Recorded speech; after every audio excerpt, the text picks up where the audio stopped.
प्यारे बच्चों, यहाँ पर जानते हैं अविकारी शब्द निपात के विषय में, जो देखने में तो बहुत छोटा है लेकिन विशेष प्रकार का भाव उत्पन्न करने में सहायता करता है।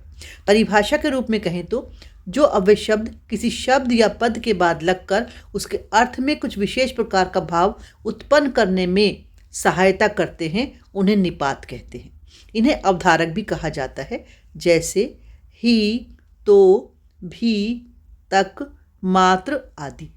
निपात के कुछ उदाहरण वाक्य: कल मैं भी घर जाऊंगा, बस आप ही आएंगे, आपको केवल नाम लिखना है, कमरे तक तो चल सकते हैं, मुझे विषय की जानकारी मात्र है।